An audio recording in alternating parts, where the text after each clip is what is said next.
This is Peter Lorre. Hey, did you ever have a nightmare? Did you ever go through a horrible experience that seemed very real?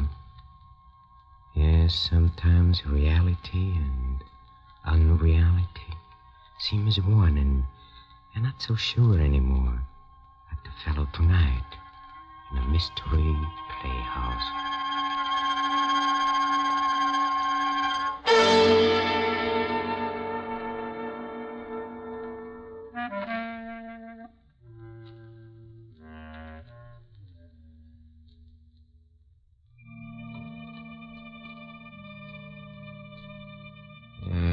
Yes, tonight we are going to have a nightmare.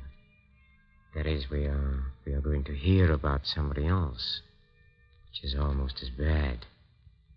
This gentleman had a particularly realistic one. In fact, he didn't know for the life of him whether or not it really happened. But you listen for yourself to the unfolding of William Irish's strange and intriguing story of a man who dreamed he committed murder and woke up to the fact that maybe he actually had. Listen to Nightmare.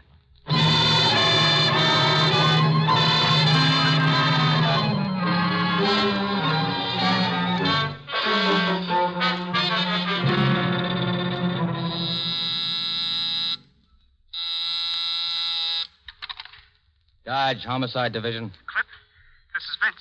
Oh, hello, kid. What's on your mind? Cliff, I've got to see you now, as soon as possible. Look, kid, I'm working. What's so important you can't tell it on the phone? Cliff, I think I killed a man last night. I don't know whether I dreamed it or it actually happened. That's why I've got to see you. You killed somebody? I can't believe it. Not you, Vince. Listen, meet me in the office in 15 minutes. Whatever you do, don't tell anybody else about this.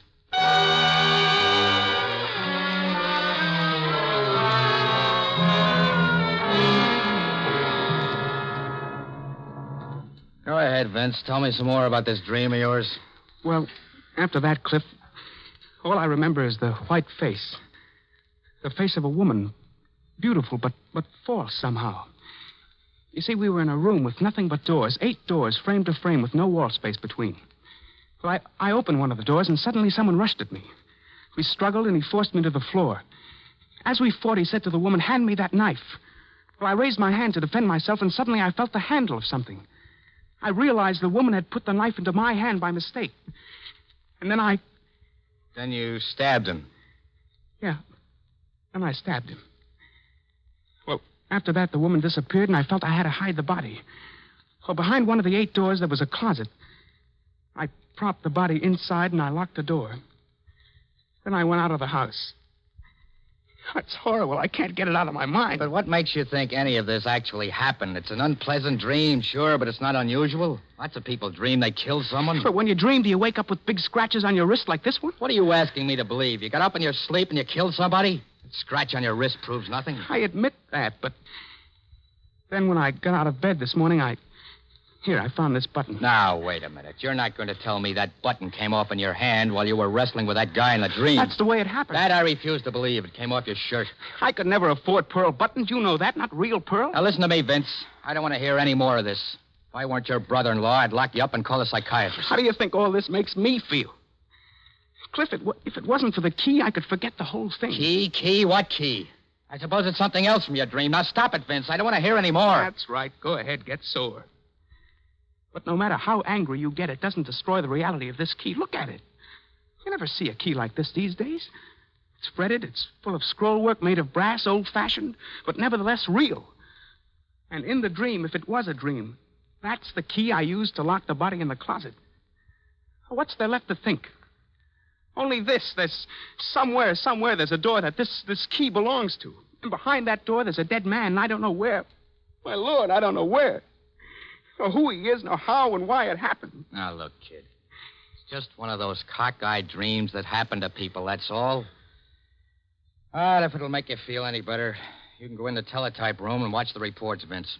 Every crime committed in this state is reported on those machines.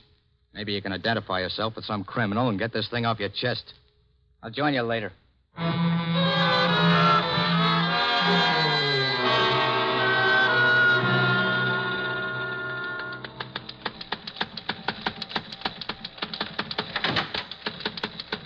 given up yet? Don't be funny, Cliff. There's one here that's possible. A stabbing in a town called Clarksburg. Clarksburg? Yeah. There's no transportation up there. You never did learn how to drive a car. You'd really need supernatural aid to kill somebody up there. Now, wait a minute, Cliff. Here's some more coming in on that stabbing in Clarksburg. It's a description. Killer, 5'9", weight 150, brown hair, wearing a yellow and green sweater under a brown suit. Hey, Vince, you wear a yellow and green sweater, don't you? Don't be coy. You gave me that sweater for Christmas. Maybe it's only a coincidence, but you're about 5'9", weigh about 150. That couldn't possibly have been you, Vince. Who are you talking for, yourself? I know I found that key and the button in the pocket of my brown suit. You're not kidding anybody. You want to know just as much as I do. Come on, let's get started for Clarksburg.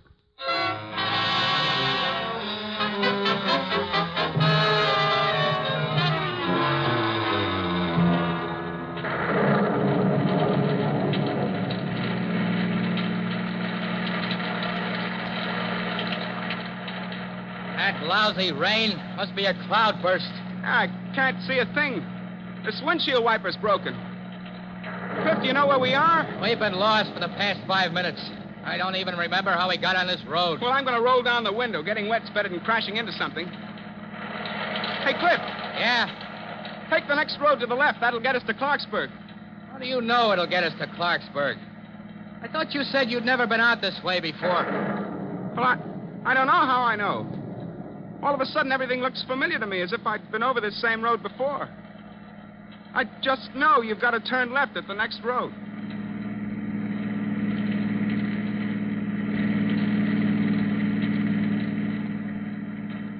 Stop here, Cliff. Stop here. Hey, what's the big idea? You're trying to kill somebody, grabbing the brake that way? That house, Cliff. There with the big porch. That's the house with the 8-room door. How do you know that's the house? Thought you said you'd never been out here before. I've never been here before in my life. Unless it happened in your dream, is that it? Well, I think this is all crazy. We'll soon know for sure. Come on. We're going in and see whether there's an 8-doored room or not.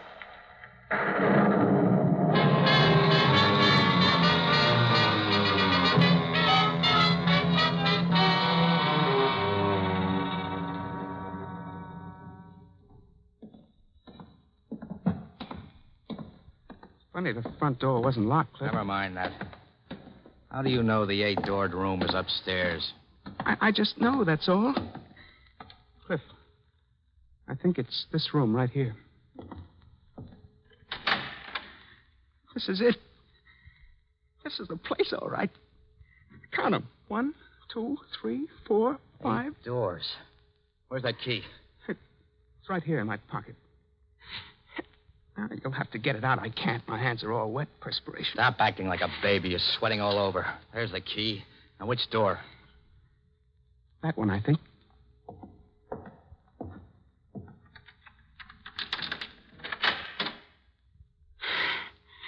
There's nothing there. Not now, there isn't. But there was something there. What? Look. There's blood on the wall. Oh, Lord. Now do you believe me? Now do you understand that I wasn't joking when I told you about my dream? Sure, I believe you.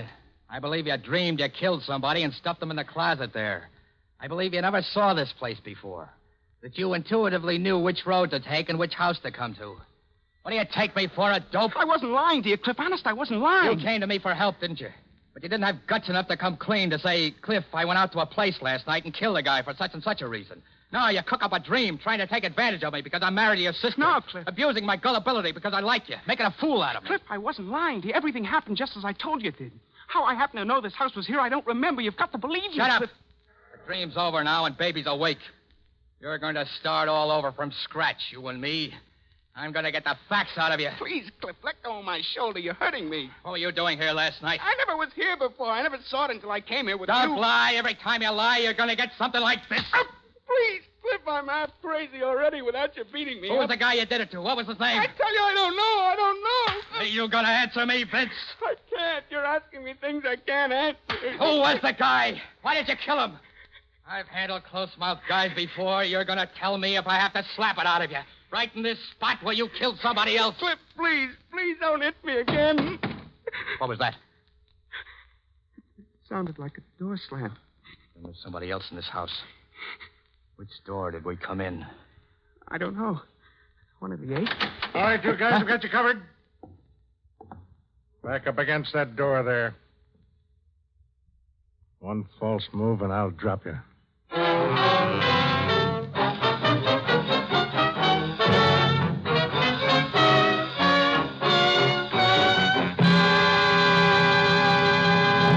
Haven't you found what you're looking for yet? Yeah, I guess I've seen enough. This stuff in your wallet identifies you. Cliff Dodge, Homicide Division. Why didn't you say you're a detective? It's nobody's business. Okay. Wagner's my name. I'm the sheriff around here. When I see people monkeying around a house where a murder's just been committed... Murder? You found the body? Yeah. As a matter of fact, there were 2 murders. A man was killed and stuffed in that closet over there. We found the other body outside. A woman. Wasn't dead when she was found, but she was dying. Run over by a car. Deliberately. The car was run back and forth over her body. She said a few things before she died. Told us all about the other body in the closet. And gave us a pretty good description of the killer. She said the same person murdered the man in the closet and deliberately ran over her body with a car? No, but what else is there to conclude? Yeah, poor Mrs. Fleming. She owned this house, expected her husband home from South America tonight. She was a flirt, but even so, a very charming woman. You don't happen to have a picture of this woman, this Mrs. Fleming, do you? There's one in the next room. That door behind you. Open the door, Vince. I can't, Cliff, I can't. Open the door. Please, Cliff. Open the door.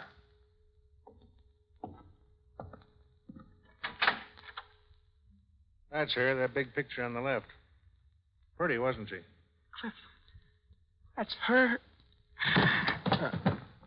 Well, now what's the matter with him? He's fainted. Can't stand the sight of people who've been murdered, even if it's only a picture. Give me a hand with him, will you?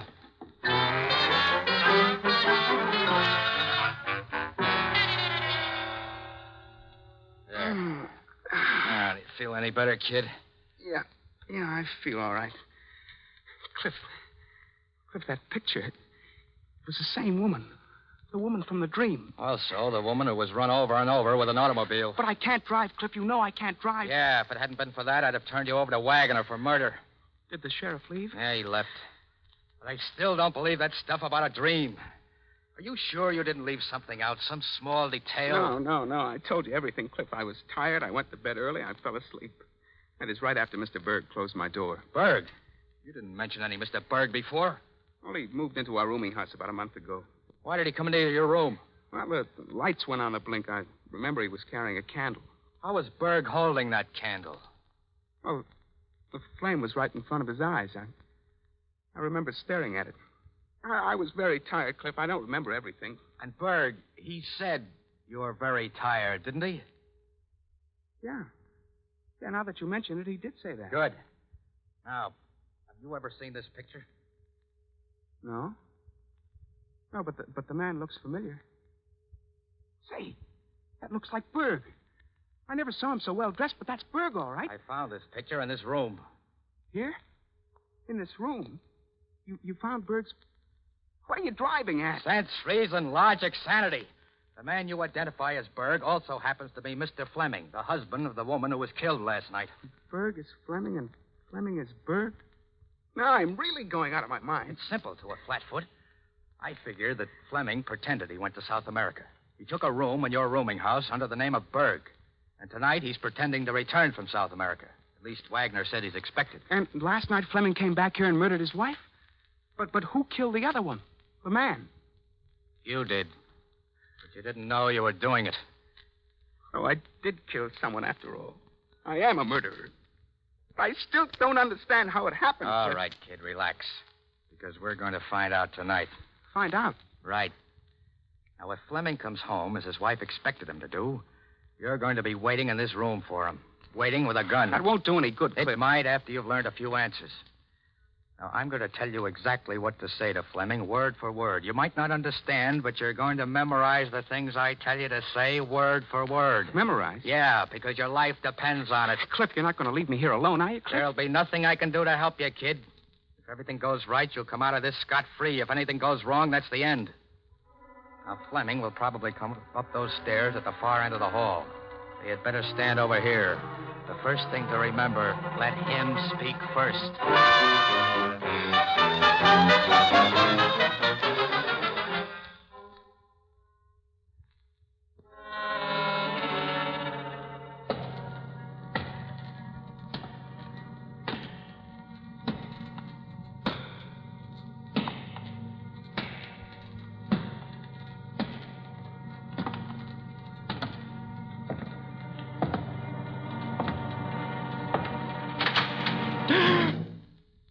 How did you get here?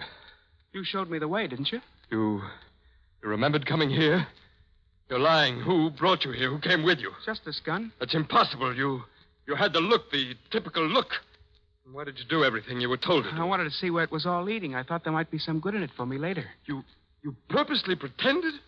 You mean you went ahead and consciously killed? I figured you'd pay off heavy afterwards to keep me quiet. I found your wife and her lover just as you said I would. It was easy. I should have known my control wasn't perfect when I saw my wife come running out of the house.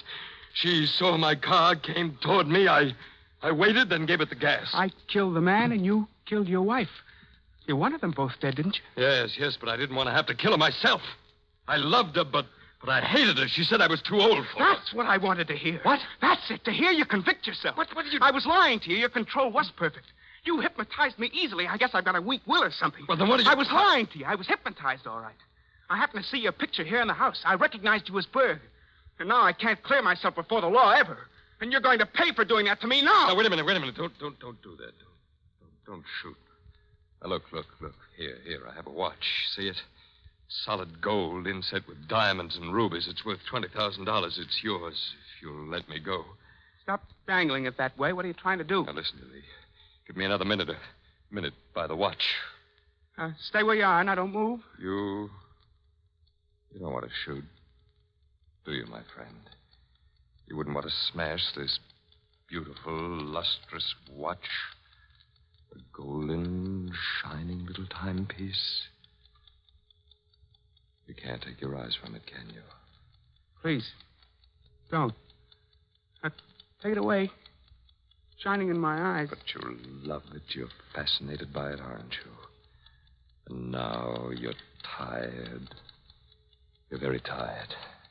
And that gun is much too heavy for you to hold. Just drop the gun to the floor. And it won't be so heavy anymore. Just drop the gun.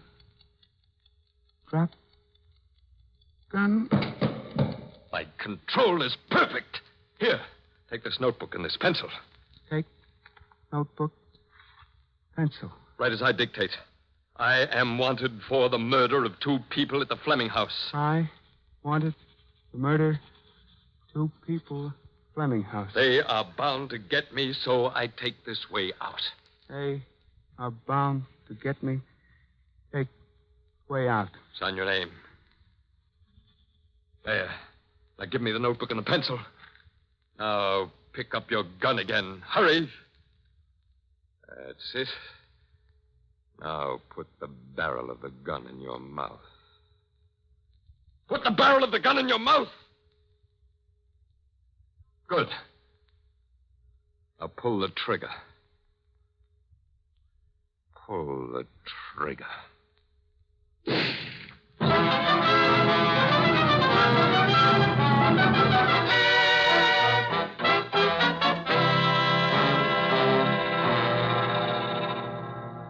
How is he, Sheriff?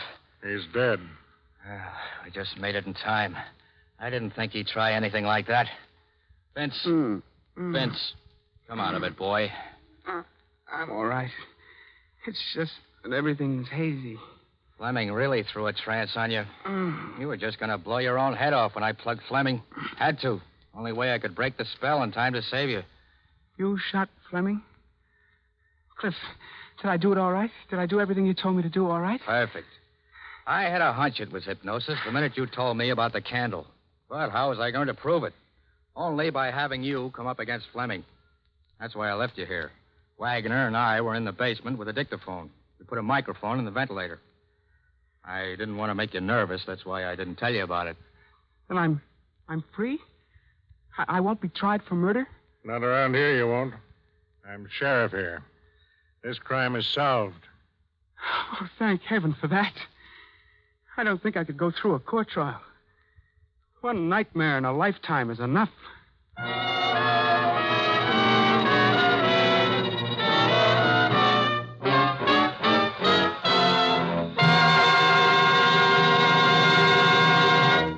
That, my friends, was Nightmare. Tonight's performance in a mystery playhouse.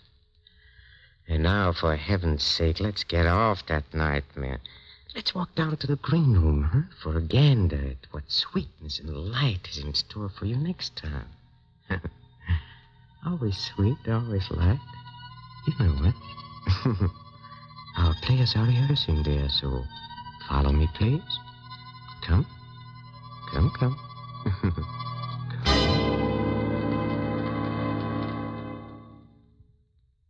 It had been hard to convince Anna at first. Easy enough for me to say, we have to get rid of Ole. But Ole was Anna's brother. We talked it over on the cliff near the land. We have to, Anna. We have to go through with it. Oh, Richard, there must be some other way. The way things are now, everything's hopeless. You know that. With the paint formula cleared, we can be married. Richard, I love you so much. I'd do anything for us. But this is... Murder? Huh. You needn't look at it that way, darling. So far as you're concerned, Ole will just disappear. But suppose something goes wrong. Suppose you're convicted. Not a chance. You can't convict a man for murder until you find the body. And they'll never find Ole. We must, Anna, we must. Very well, Richard. When? When will you... The moment Ole finishes the formula. It's almost ready now. I'll have to do it that instant to make my alibi hold. Today, tomorrow, soon, anyhow. Everything else is ready. I love you above everything else in the world, Richard. I love you enough for even... Have a peanut, friend? No. No. Snoozing, huh? Traveling on trains makes some people sleepy. Not me. Been on trains all my life. Never get sleepy. Going far? Satan's Point, Maine. Satan's Point. Never heard of it. Must be a devil of a small place.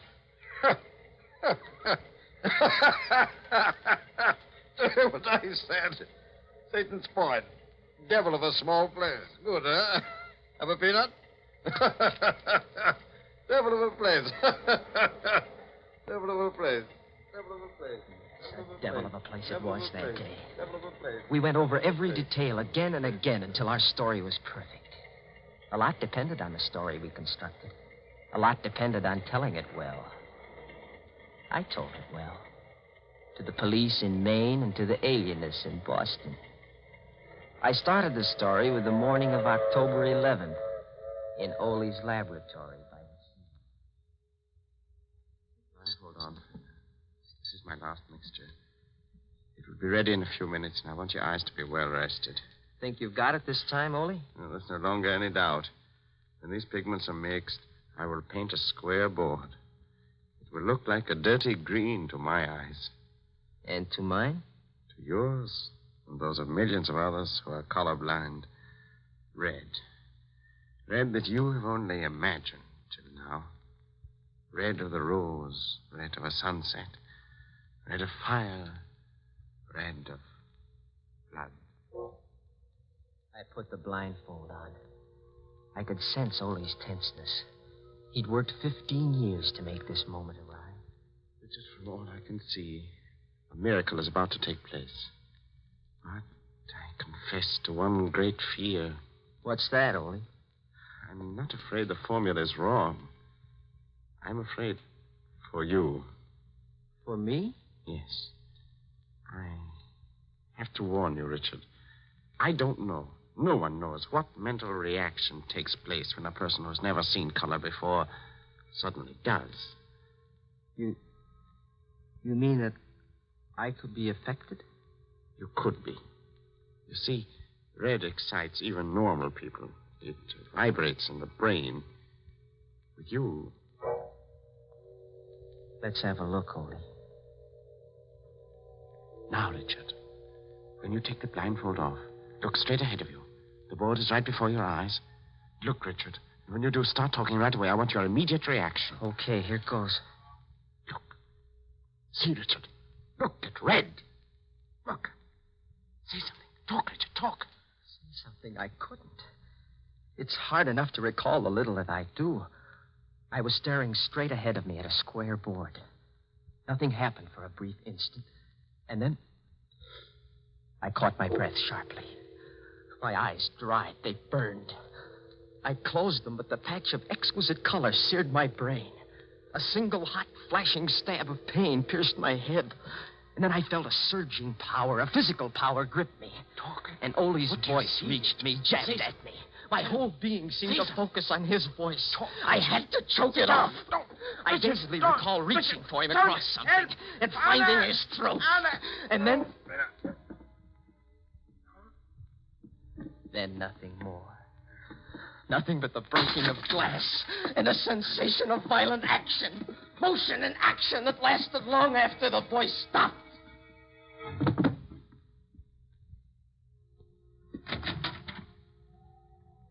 Then I felt cold air lashing at me. I was carrying something limp and heavy. There's a point of rock outside the house. It juts over the sea. I stood there for I don't know how long.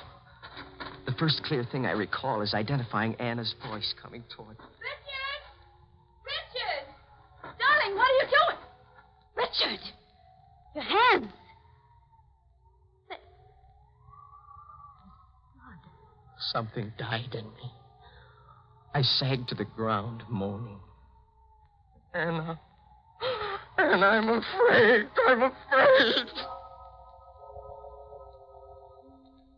What do you suppose all this is, huh? Sounds like somebody got themselves murdered, doesn't it? Well, that was an appetizer for our next mystery entree. And that old master chef, the laughing boy of the inner sanctum, Raymond, is going to serve it up to you. Yes. Raymond's going to be here next time in company with his fellow creeps in another attempt to scare the living daylights out of you. So why not humor the old crip and be around when we open the squeaking door of the inner sanctum?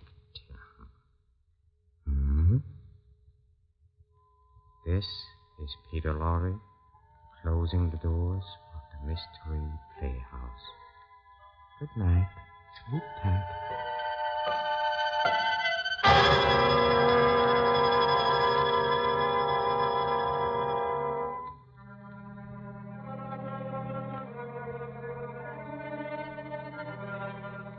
This is the Armed Forces Radio Service.